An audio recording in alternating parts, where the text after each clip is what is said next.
Welcome back with another episode of Jock Talk. I'm with Chris Lambert, draft specialist. Can you tell them about yourself and where they can find you and who you work for? Yeah, man. Thank you so much for having me on, Cullen. So I write for Fansided for the website Pelicans Debrief. I do some Pelicans content over there, run the site, publish for I'm like the site editor, so I publish for the other writers on the site. Then I also do some freelance work for the Raptors Rapture, the Lake Show Life and Hoops Habit, which is a WNBA focused site. The other two pretty self-explanatory. And then just hit me up on Twitter, Chris Lambert NBA. Love talking about the draft, and I'm excited to get into things, Cullen. All right, let's get it started. So, who's like your favorite NBA guard in the draft this year?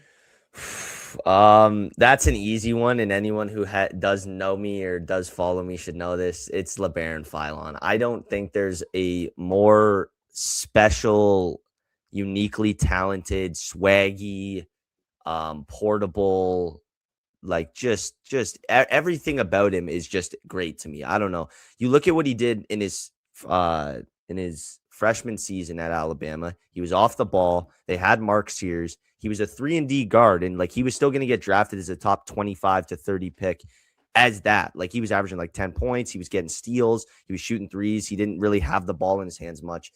And then everything that people were criticizing him for, which was like his ability to get to the rim, his ability to self-create, he went back to school and he showed he could do all of those things and was doing it in like a Tyrese Maxey, Shea Gilgeous-Alexander type of way. Like he has that slithery, like being able to just get to the basket how he wants. He's incredible in the pick and roll. He has the three ball. He can play defense. The only thing with him is he's thin framed, but we see guys go to the league all the time. And when you're around an NBA nutritionist and you're on an NBA diet, you're going to get bigger and you're going to get stronger. And I've also never really seen him straight up get bodied up by people that, he shouldn't be getting bodied up by. Like, it's not like he's guarding a guard on the perimeter and they have an extra 20 pounds in him and they're just running right through him. Like, that's the only criticism he ever gets. And I don't really understand it because, like, for me, he's my number 5 player on the board outside of the big 4 in this class.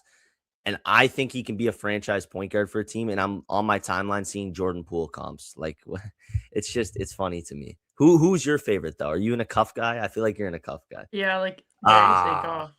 I mean, like I saw his comps. He has like he was shifty. He did really good in March Madness. yep, He got him far. That's the only reason they made it that far. yeah. So he's like really shifty. He has like Damian Lillard comps. Mm-hmm. And I just like him so much because I think it would fit good next to Jeremiah Fears. Yeah. My thing with if I was talking about my favorite fit for the Pelicans, though, if they were to trade up, especially at the guard position, I would go Braden Burries. And when I talked about Philon there, like I said, Philon is underrated, but Braden Burries is so overlooked. Like he's at 5 for me on my board, and Philon's at 5, and at 6 is Burries. Burries is just he's a Derek White type player. He plays defense. He gets in passing lanes. He shoots the 3 ball well. He has good athletic tools. He has good size. Like he's the perfect 2 guard in the modern NBA. I think he would slot in excellently next to Jeremiah Fears. He could space the floor, take pressure off him if he needs someone to, create or just is not having a good game and they need someone to pick up the load offensively. So yeah, I love Braden Burries at Arizona too. Yeah, that's a good one. What big do you think is the most underrated in the draft? Yeah, And I'll that's a give you good my thoughts on it too. yeah, that's a good question. Most underrated, I would say, I mean, for a while it was Merez Johnson out of Michigan, and now I think people have kind of caught on to just how unique and how talented he is and how great he's going to be defensively in the NBA, and there's potential to become a floor spacer, and he's looking like he'll probably be a lottery pick or like a very like early outside of the lottery pick. But the guy I think is the most underrated is Henry Vasar out of UNC. I mean, what dude's 7 foot and shot 60% from the field, 40% from 3 in college last year. He's a giant human. And the most underrated thing about him is his passing. I mean, Caleb Wilson's an incredible talent, and I say this a lot. He's a very, very good player, but he had a lot of easy looks created by Henry Vasar when they'd run an inverted pick and roll where, it was big on big screening, and Wilson would come down, set a screen for Vasar and roll to the rim, and then Vasar would hit him with a little touch pass, and Wilson would typically throw it down for a dunk because He dunks the ball every chance he gets. So I think even with the Pelicans, he's the type of player you want at the 5, can do a bit of everything. Another guy who has questions about his weight at the NBA level. But when you have, I think he measured him with like a 7'7" wingspan, I believe. I have to fact check that. I can't remember for sure. But like when you have long arms like him, you're going to be able to make up for getting bodied up with your length and with your size. But who do you got? I was gonna say Henry Vasar too. Okay, yeah, hell yeah. Because he's like underrated because he can space the floor. Yep. Especially if you have like Zion on your team or Derek Queen and they need so much space. And if they pass it out to him on the arc, he can knock down that shot. And his passing is like very good. Yeah. Passing is super underrated. I also like Hans Steinbach out of Washington. I think when he comes to the league, he's the type of guy from day one is going to have a massive impact because he's just such a good rebounder. And if there's a trait that you like, it will translate from every single level of basketball is the ability to read how the ball is going to come off the rim and the ability to get up there and just go get a ball off the glass. And he does that better than anyone in the class. I could really see the OKC Thunder taking him. They're at pick 12. They could potentially take him there or at 17 if they stay put or don't trade up, because he could come in and kind of give them a little bit of what Isaiah Hartenstein does, who looks like he's going to be heading to a new home this summer. Who do you think the best rebounder is in the draft? Oh, Steinbach, like 100%, like no doubt in my mind. I mean, all the advanced numbers point to him too, and he just like he's so freaking big, and I mean that like a strength way, not even really a height. But that was the other thing with him. I mean, he came in and he was measured in at 6'9" when he got to Washington, and that was the concern. People were like, when he goes to the combine, he's going to measure in at like 6'8" barefoot, and teams aren't going to really want to take him because he doesn't have traditional power or like modern power forward tools. He's more of a traditional center type, and people were concerned about that. And then he measured in at like 6'10" and a half, and it's like perfect. Like this guy's going to be a beast in the league. Yeah, that's good to hear. Would you like to see the Pelicans take him, or do you think he doesn't fit into our team? I don't think he's a good enough shot blocker or rim protector to be a center on the Pelicans. As much as too, I mean, you touched on it with Vasar, like the spacing would be incredible. I think also there's an underrated thing, and it's what they, in my opinion, tried to do with the Kevon Looney signing last offseason.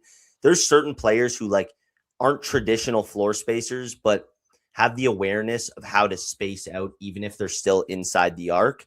And Kevon Looney had that trait. I mean, he thrived at that in Golden State. And I think when they brought him in, that was kind of the vision. Obviously, it didn't work out the way people wanted it to. But like, I think someone even like a Daniel Gafford could be a perfect center for the Pelicans, because you just need a guy who's going to be able to defend at a high level at the rim and finish plays and rebound. Like I think Yves Missy can get there one day, but I think we still got a couple more years of him figuring out just, he hasn't been playing basketball. I think he started playing basketball when he was like 16. I think I read that somewhere. So he's going to need more time. Yeah, I was gonna talk about that later on the show, who I want as their center and who would fit. I'm gonna tell you exactly who I want later. Who is your number one prospect in like the whole NBA draft? I'll give you mine also. You go first. You go first. I want to hear this. I think the best prospect in the draft is Caleb Wilson. Are you a UNC fan? No, I'm not. Okay. I'm a Duke fan. Oh, wow. Okay. Curveball. Okay. Caleb Wilson, he reminds me of like he's so fast and can play defense really good, but he also has a really good mid-range shot. Mm-hmm. So I think he can I don't think he's gonna give you like the most potential right away, but I think he's the highest ceiling in the NBA draft. Oh, 100%. I mean, if he figures out everything, you're looking at a guy who is gonna be a top 10 guy in the league. Like if it all comes together, he's got the size, the athleticism, the drive. It seems like he has the defensive abilities, the length. Like, yeah, I couldn't agree more. I think he could be like a Jaylen Brown. Because he's 6'10", I was gonna say more like you're looking.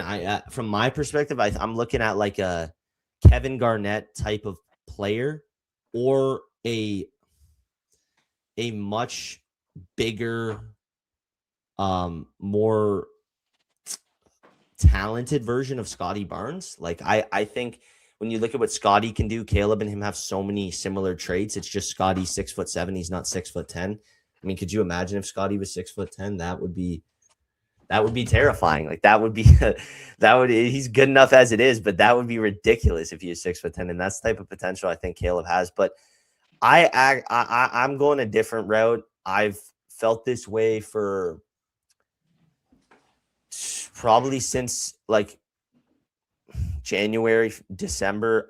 I'm a Cam Boozer guy. I just think if there's a player who from day one can have an impact and change a franchise, no matter the context of it, it's him. And he also just, to me, he has that Jokic factor where he just does everything. Like he can shoot the three ball, he can pass, he can rebound, he scores incredibly well in the post. He's so freaking strong. Like he's the type of guy where I really do believe that like he goes to it like he goes to the Grizzlies. Sorry, I was blanking out there for a second. He goes to the Grizzlies at number 3, which is like the consensus. That's what people think is going to happen. Him, Cedric Howard, and Zach Edey for the next how long? Like that's going to be a dominant team.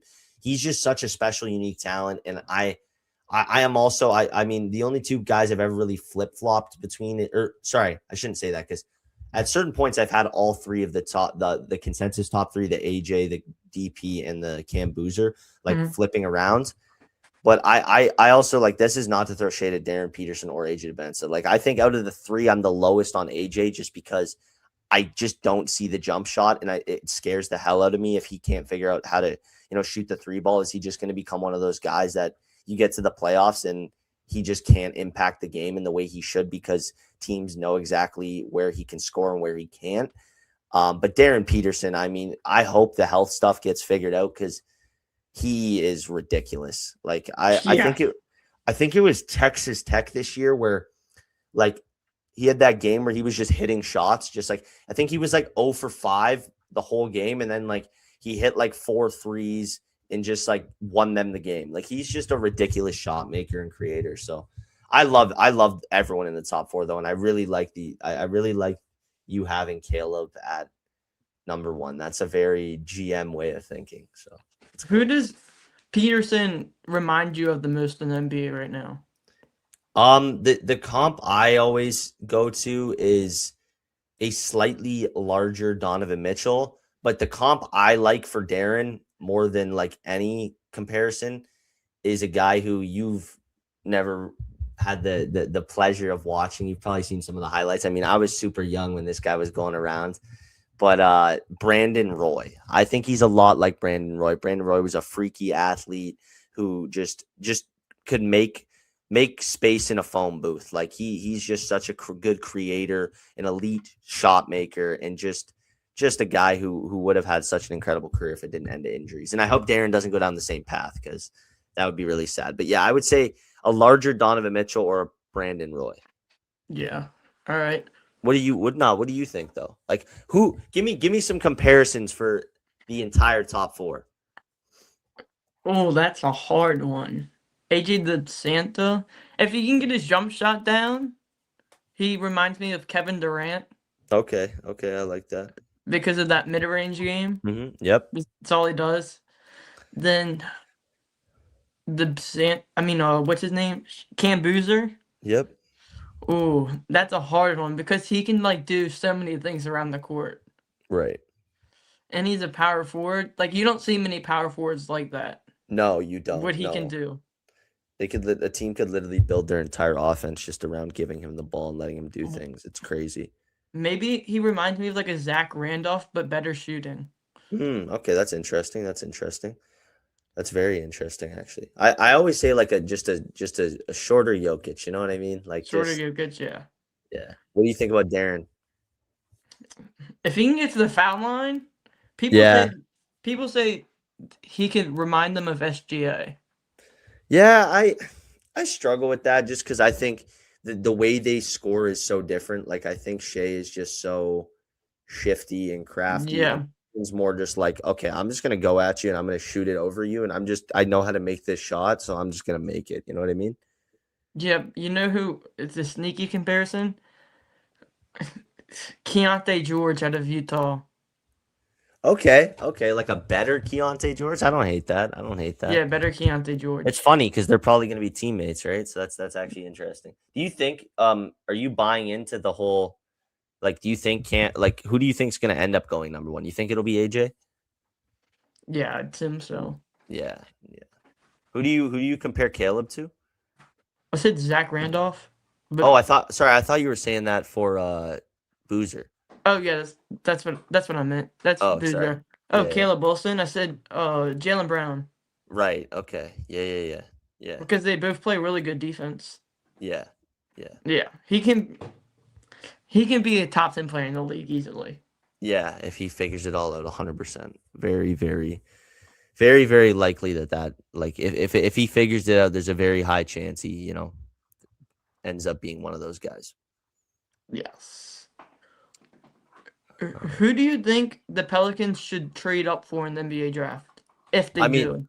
yeah, I'm of the favor that they just shouldn't trade up. Like I don't think I also just don't think like Joe Dumars realizes teams aren't just going to give him a top 10 pick for Jordan Poole's stinky contract. Like I think it's just kind of laughable that they want to trade up, but they're not comfortable with trading any of their core players.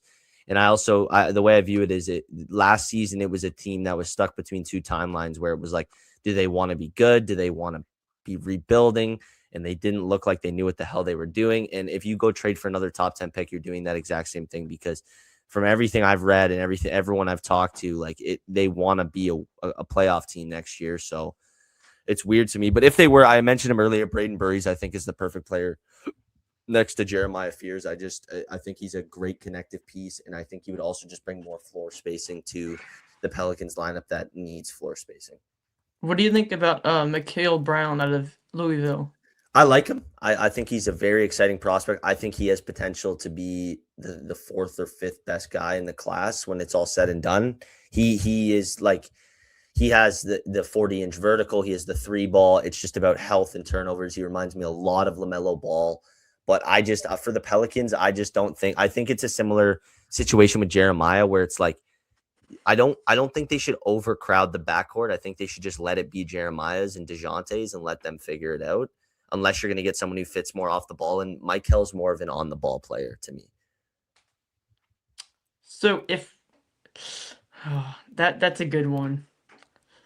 I was gonna say that if the Pelicans did trade up, I don't know if he'll be available, but like Chris Cynic Jr. would be nice to get draft. Yeah, I actually think I think there's a very, very high possibility that they wouldn't even have to move up to like 20. I think he'll be on the board for some time. I could even see him potentially falling to the second round just because he's such a raw player. But like when you look at what he projects to become, it's a similar Khalil Ware type of player.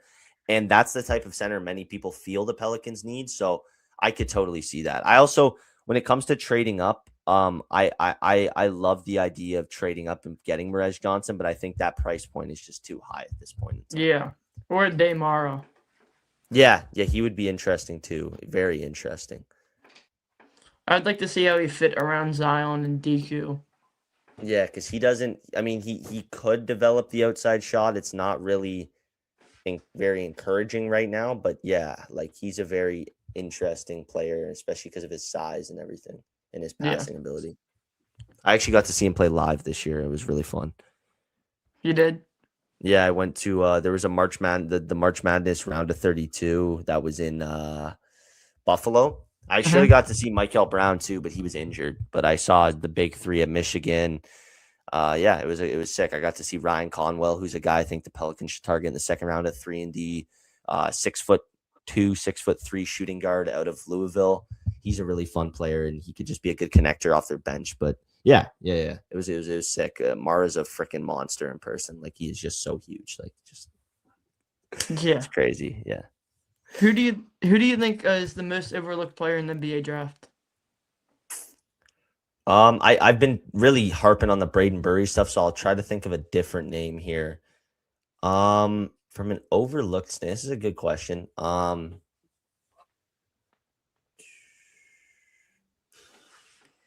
Who you go? You go first. You go first. I was gonna say Koa Pete out of Arizona. Okay, I like that. because he was supposed to be Yeah. projected a high draft pick, but then he like fell down, Uh-huh. and not really anyone's talking about him anymore. But I think he'd be a great powered forward. Yeah, no, I was one of those people. I had Koa like top 10 on my board, and then you just start seeing like I think he should have gone back to school. Like I think if he went back to school, he would have came into the 2027 class, which is a very just as of now, it looks like a very mediocre class and been a top 10 pick. But my concerns with him is just like I don't know if the NBA will allow him the time to develop. Like the average life cycle of an NBA player is 4.5 years or 4.1, like something crazy like that. And Hmm. it's like for him, he can't really shoot. He's very like he's a great player. Like he can get into his spots. He's a great feel for the game, great touch, great size, great strength, but he doesn't have like those traits you need to be an effective role player right now. And that's why I think he should have gone back to school. So if I was to give you a name really quick though on like someone I think is overlooked, just off the dome here, let me just open my draft doc. Um, I would go. This is good. This is good. This is good. Overlooked player. I think yeah, you know what? I think Bennett Sturts is still very overlooked Yeah, by the Bennett general. Sturts.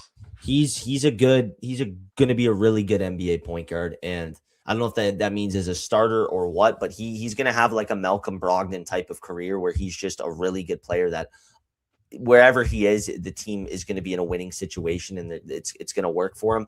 And all the concerns about how well how is he going to adjust to the speed of the NBA? He killed all of his combine testing, so I'm like that showed me right there. Like this guy wants it enough to silence those doubters. So I think he's going to be awesome. I really really think the Toronto Raptors should be taking him with the 19th overall pick, but they'll probably take some guy that nobody's heard of and is like only started playing basketball when he was like 16 because that's just what they do, or Like or Jan, or the like go, Jan Hansen last year, like the Blazers yeah, took. yeah, Like that came out of exactly. nowhere. Yeah, exactly. Like I was gonna say with the Raptors, it's like you look back at their draft history, like Christian Koloko is one who, like, if he probably didn't have the heart issues, would probably still be there right now. They took Jonathan Mobo with the 31st overall pick, who like I'm a draft guy, and he was like my 80th player on my board because he like went to like a very low key school, but he's best friends with Scotty Barnes, so they drafted him. Bruno Caboclo, like they have had some certified just stinkers in the draft in previous years, just reaching to reach. I'm a Florida Gators fan. They took Elijah Martin at number 39. That was crazy. He was projected to go 50 to 60, but hey, that's just the Raptors way, man. That's just the Raptors way. So they'll probably take like freaking God. They'll probably take like Emmanuel Sharp at number 19 or something. Just random. Another overlooked guy though. I think Emmanuel Sharp will be a fun NBA player. I think he's a good pick, good target, good pick for the Pelicans. Him and Milos Uzon out of Houston are two guys that I think the Pelicans should be looking to draft in the late second round. That was a rant. What? Holy. Who? Do you see any trades, like big player trades, coming I was this waiting season for this one. I was waiting for this one. that no So, one's talking about right yeah. now? So the one that I'm thinking about like heavily right now, and there's two big reasons. So are you familiar with who Bob Myers is? Yeah. Yeah. So he built those Warriors teams. He was part of that. He helped them get to the NBA finals, helped recruit Kevin Durant, all those things. And then he left and Mike Dunleavy took over the Warriors. And he just got hired to run the show in Philadelphia. And I personally think that he's going to consider entering a soft rebuild or retool around Maxey and Edgecombe. And I Hmm. think that starts with trading Joel Embiid. One of the comments he made during his media availability was that we need guys to play, and that sounded like a direct hit at Joel Embiid. Now, what are the Warriors trying to do in these last years of Steph Curry? They're trying to win a championship. They're trying to put a winner around him. They're trying to get him a superstar. And with Jimmy Butler being on the last year of a $50 million contract, and, or not the last year, the second last year of a $50 million contract, and missing all of next season, and the Warriors having the 11th overall pick, I think we could see 11 and Jimmy Butler be traded for Joel Embiid. Damn, that's a big one. No, yeah, no. That's I don't know. I like it's something I whenever I play 2K, I do a rebuild, I like to control the other teams and like shake up the league and do fun things. And that's one of the what's it called? That's one of the Crazy. trades I just recently did. I started a Nets rebuild the other day that I'm having some fun with. But yeah. Yeah, that's like the one if you were talking stuff nobody's talking about, that would be my pick. I think even you could see something similar done with like a Kawhi Leonard trade with the Warriors, like a Yeah. similar package. hmm But yeah, what do you got? What do you got? You got anything chefed up over there? No one's talking about it right now, but like I'm big on it. But I could see Jalen Green being traded from the Suns. Okay. Okay. Are you still a Jalen Green believer? Yes, I believe he Okay. has so much more potential left in him. What do you think about him going to the Grizzlies for John Morant? Do you think Memphis is a place where he could figure his thing out and unlock something? I don't think so. I want him to come to New Orleans. Oh, okay. I trade him for DeJounte Murray in a heartbeat. Really? You're not a DeJounte guy? No, he lies all the time. I can't stand him. Damn, bro. I can't Damn. stand him. I love He needs to DeJounte. leave, and he needs to restart somewhere else. Nah, man. Send That's them to Send them to Phoenix with Devin Booker. Give us Jalen Green and Dylan Brooks, and I can give them DeJounte and Herb Jones, and we can call it a day. okay. Well, now that you're saying like we get Dylan Brooks, who's from my area, grew up an hour away from me. I'm kind of feeling it. But I'm a DeJounte guy till I die. I think he's a great leader. I think he commands the offense well. I think when he came back, we saw the Pelicans offense just look so much smoother, but I can't fault you for that. I mean, you definitely been talking to Cheddar Chaz, eh? Because he's not a big DeJounte guy either. No one's a DeJounte. Everyone I, wants him gone. He's always hurt. I'm gonna update my my Twitter bio to the only DeJounte Murray fan in the world, I guess. Holy. Okay, well that makes me sad, bro. Man, I hope he doesn't get traded. That's disappointing. In terms of Pelicans trades, though, I don't think the Jaylen Brown thing will actually happen. I think it's No, I kind don't. of like I also just like it's a very fun concept, and I'm very for it because this team hasn't the city of New Orleans too hasn't had a player that status since Chris Paul. But I think they're being used. I think Atlanta is the realistic landing spot for Jaylen Brown. He's from there. I could see them, not only trading for him, but him being just so comfortable and just riding out his career there and being part of that team. But when we talk about Pelicans trades, I mentioned earlier, I really like Daniel Gafford as a potential trade target. Yeah, I saw a lot of talk about him earlier today. Who was talking about him? Some people, Pelicans fans, were saying how they would like okay, Daniel got you. Gafford. Oh, you said online. My bad. I thought you said a Yeah. name. My bad. Okay, Uh, yeah. I like him a lot. I mean, how do you think he would fit? I think he'd be really good. Good shot blocker. Been needing that. Yeah, definitely. So I think he'd be a good fit. Other guys, I'm pulling up the trade machine here. Like an underrated guy that I think could be like a fun add to the front court. Pelicans. Yeah, is Jalen Smith in Chicago. I don't think he would cost a lot. I think you're talking like 2 second-round picks. You get in a guy who can block shots, floor space, and grab rebounds. He's still kind of young too. I think he's 26. He can kind of fit the timeline. I like Jalen Smith too. Chaz also likes Jalen Smith. Yeah, like he's just a very it just makes sense. He's a cheap option. He's not going to cost you a lot, and he's not making a lot of money. Just come in on a 1-year deal and see if he kind of fits with this team, and maybe he can be something long term. Another guy I like for the Pelicans, if they're looking to acquire a guard, is Ty Jerome. He's on a very cheap contract. Mm-hmm. He just came off a season where I don't know if you've looked at his numbers, like they are ridiculous. Like they are freaking ridiculous. I think he averaged like 21 points per game on like 50, 40, 90 in like his 25, 30 games he played last season. So he's another fun one I like a lot. I don't know about you. I'm not really interested in the whole Sabonis or John Morant concept that Chetta and Alvin keep throwing around. But what do you think about that? I think it would be a good fit, but I'm not like a big fan of it. I've kind of moved on from it since the deadline. Yeah. I've been looking at different players. Like I'll give you two of my centers I'd want on the team: Miles Turner or Where? Okay, Killel Ware. Yeah. Yeah. Do you And think Miles Turner, though, like rebounding wise, is a strong enough rebounder to put next to Zion? I mean, I think it could work because of his shooting presence. Yeah, the shooting presence would be real. I just worry about this team getting killed on the glass because that was kind of the thing last season.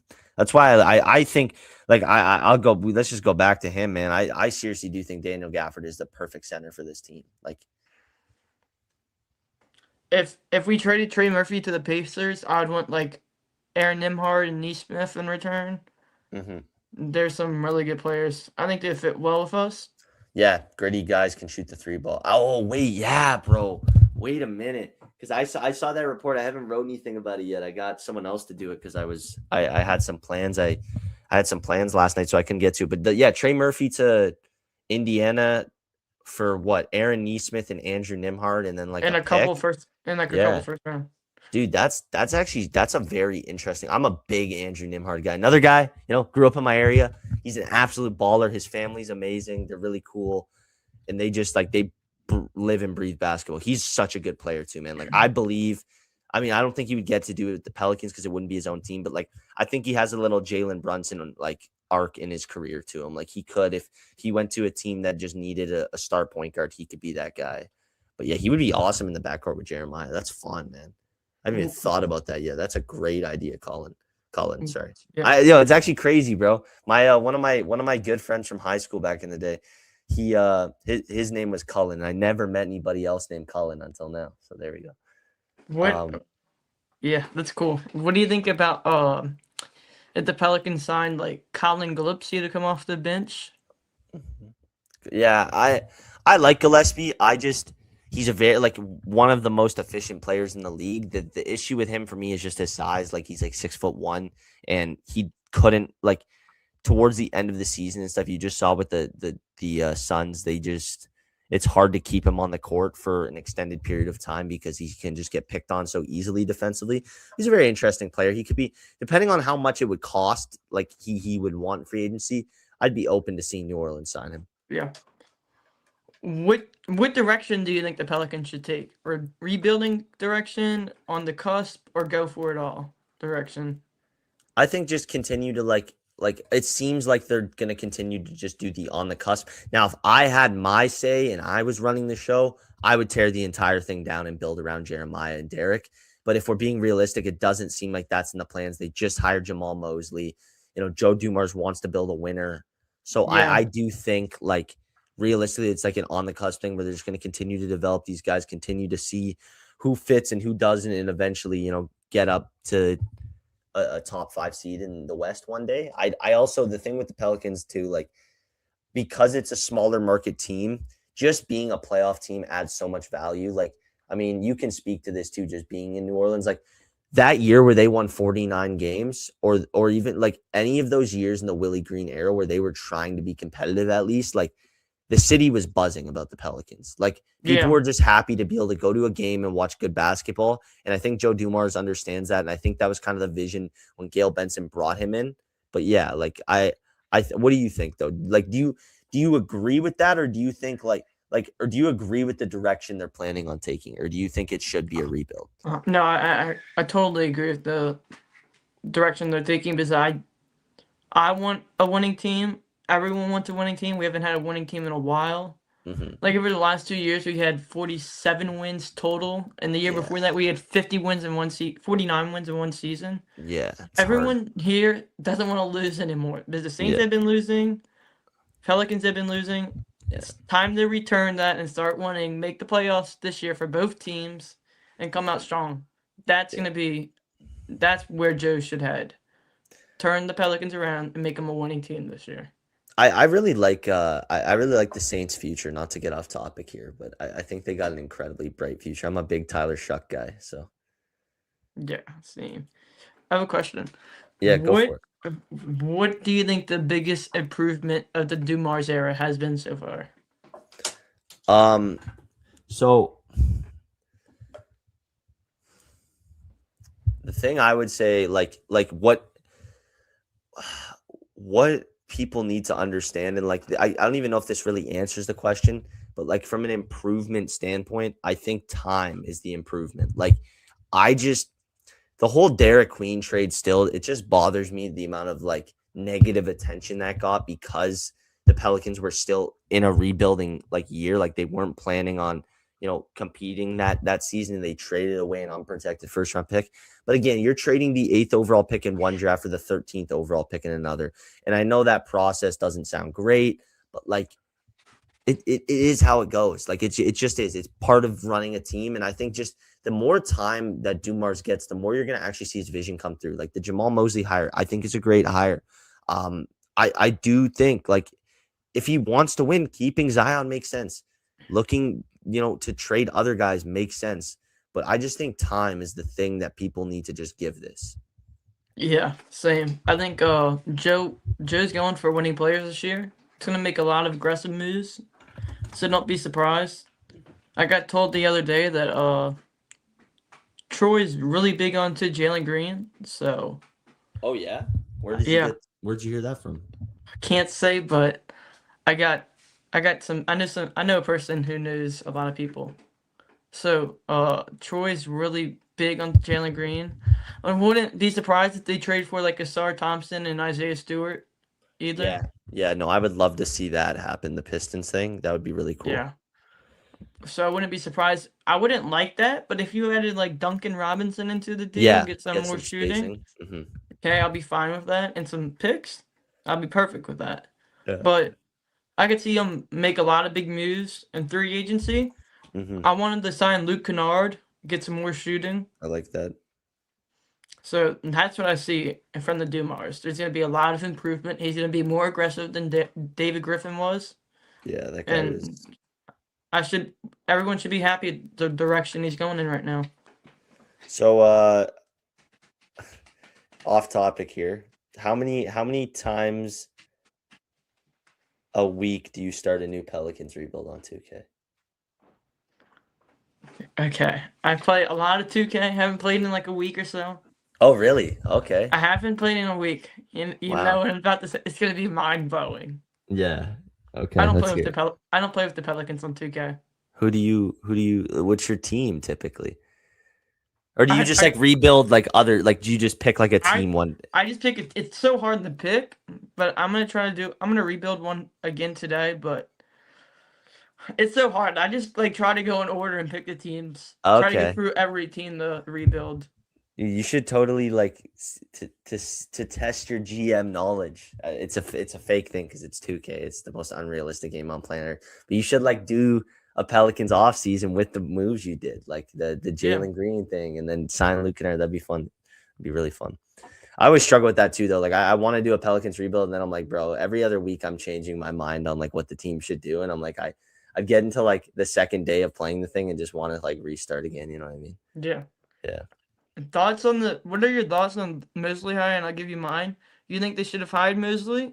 You'd like to hire Mosley, or do you think they should have fired Rondo? It's a good question. I like the Mosley hire. I think the expectations people were putting on Rondo before Rondo even got hired were ridiculous. And I think he's going to be a great coach when he gets his opportunity. But I also don't think he would have been the guy to be able to deliver the success that we're talking about right now. When you look at Jamal too, that he fits everything Joe wants this team to be. The whole thing, if you look at those Orlando Magic teams, and I brought this up to Alvin not too long ago, the thing with those Orlando Magic teams is they didn't have elite defenders on their roster. They had good defenders. They had dudes with size.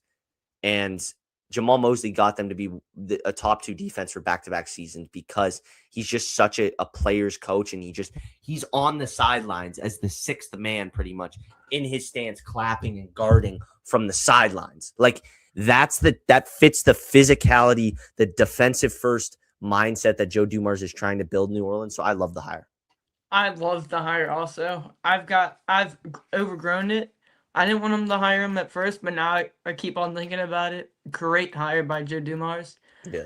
He gave it away in the press conference before they hired the coach. He literally said he wanted defensive coach, toughness. He brings the toughness to the team, brings the defense, had the best defense in Orlando, top 4 defense in the NBA, and they barely had any good defenders. Exactly. I'm glad we see eye to eye on that. I do remember seeing your AI swap though with Rondo in the Pelicans thing. That was sick. Were you like high on Rondo? Was that your guy through the process? Yeah, that's my Okay. guy for the process. Do you ever check out Steve Hetzel? That was my guy. Brooklyn Uh, Nets assistant I'm coach. with a lot of people that are like inside the organization thought it was actually going to be Steve Hetzel, but Yeah, they yeah. were all surprised when it wasn't. But where's Steve? Is he still working with the Nets right now? Yeah, he's their lead assistant, so he's Jordy Fernandez's number 2 guy there. Okay. Yeah. I wouldn't even mind. I wouldn't. I would like him to come be our lead assistant over here, but Yeah, they need to hire someone like offensive minded to help counter Jamal Mosley being so defense first. You know what I mean? yeah, because we haven't hired anyone yet. Hmm. Yeah. Other than like Shamgod, they brought Shamgod in and another assistant coach from Orlando, I believe. Yeah, they have like most of their coaching staff filled out already. They Yeah. just need an associate head coach. Yeah, exactly. Yeah. How many do you think this team right now, the Pelicans, right now have a chance to make the playoffs this year under Mosley? Not with this roster. I mean, they're going to need to make some changes, but the potential is there. I think people always talk about how like stacked the Western Conference is, and it is. But the NBA is also a world where you could win. God forbid, I don't want this to happen, but like Shea could tear his Achilles like 7 games of the season, and then the Thunder are just out of it. Like, you know what I mean? So I think the potential is there. They just need a lot of things. They need to make some major changes this summer. They need to address shooting. They need to address the big man position. And they need to come into next year with guys healthy and in the best shape possible. That's what I was gonna say exactly what you said. Better shooting, a big man that can rebound and shoot the ball, more Yep. spacing. I would want Naz Reid on the team. Great player overall. He would be a great fit here. And the shape Zion's in right now, Ridiculous. Yeah, he looks great. he's gonna move to the 3 position. Yeah, I could tell. Yeah, that would be really cool actually. Then move Derek Queen to the 4 and get a true center. I don't hate that. I don't hate Miles that. Turner or Ware. I'm set. I want to see how we would do. Yeah, hell yeah. And so the lineup would be Jeremiah Fierce, Trey Murphy, Zion, DQ, and Ware. That's a lot of size. I like that. It's a big team. What is like your dream Pelicans lineup? I'll give you mine too. Dream in the realistic sense. Okay. Jeremiah Fierce. Okay. Actually, no. Jeremiah's no, and I'm a DeJounte guy. I'm riding with DeJounte. Jeremiah's coming off the bench. DeJounte Murray. At the 5, Daniel Gafford. At the 4, Zion. At the 3, Trey Murphy. And at the 2, Quentin Grimes. Okay. What about your bench? My bench? Jeremiah, Peavy, Queen, Misi, and give me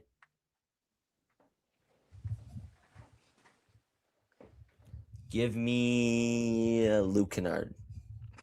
Okay. This is and Bryce McGowan. Can't forget about Bryce. I think okay. Bryce is really good. And Carlo. This is my lineup. Go for it. A lot of trades are involved. Yeah, okay? Yeah, I'd assume so. Just hear me out. At your 1, you got Jeremiah Fierce.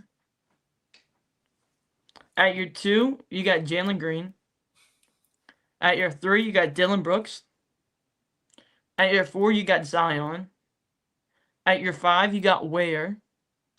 Then your 6th man, you have, let's see here, Colin Gillespie. No. Restart. At your 1, you have John Morant, all right? Oh, my God. Okay. And Fierce is going to be coming off the bench. So is Trey Murphy gone in this scenario? Trey Murphy is gone. So you have Fierce on your bench. Then you have Azar Thompson. Then you have Derek Queen. Then you have Isaiah Stewart at your 5. And you also have Bryce McGowan's. Hell yeah. Hire him, man. Joe, hire him. Hire him, Joe. I'm telling you. Hire him. That would be a good team. Yeah, that's fire. Hell yeah. Hell yeah. I love Isaiah Stewart. Yeah. So, yeah. You got any questions for me before we close it out? Nah, man. It's been a pleasure though. I've enjoyed this. We got to get the we should do like a 4-person like episode one day with is that possible on Streamlabs? or Yeah. StreamYard? Yeah, Oh, I okay, can do. sick. I can do up to like 10 people. Oh, sick. Okay, yeah, we'll totally have to do that then. Get all Uh, yeah, the Pelicans guys in here. Yeah, that'd be yeah. I sick. was thinking about doing like a live draft stream or something like Oh, that. okay. I'm working a draft show that night at that radio station I was telling you about. They're doing an Uh-huh. NBA draft show because there's no Blue Jays game on that night. So I won't be in for that. But if you guys do a reaction the next day or anything, let me know. I'll be so down. All right, sounds good. Yeah. Thanks for Thank you. coming on. Yeah, man. Thank you for having me. It's been a pleasure, man. You got a really bright future. I can see the drive and the passion for basketball, team building, and sports media, dude. You're gonna kill it. I have one more question before you go. Go for it. What do you think about Alan Graves? Oh, Santa Clara? I like him. I think he could be a fun fit with the Pels. I just think he's going to be just a really good role player in the league. He can shoot. He can defend. He can, what's it called? He can rebound. Yeah, I think he's a really fun player. I think he's like a worse version, like a way worse version of Cam Boozer. Do you think you think he has a Nas Reed game in his system? I think he's better than like a better prospect than Nas Reed, like from a terms of he's really, really good defensively, and Nas kind of lacks on that end. He thrives in the passing lanes. He's okay. The best way to describe him is like if you were to just like say what team he looks like or he like plays like he should be on, it's the OKC Thunder. Like he's just a really good role player. You know what I mean? Yeah. Does that make sense? Yeah. That was my last question. Thank you for coming on to the Thank you so much, third brother. episode of Jock Talk. I'll hit you up soon. Yeah, for sure, bro. Take it easy. Thank you. Peace.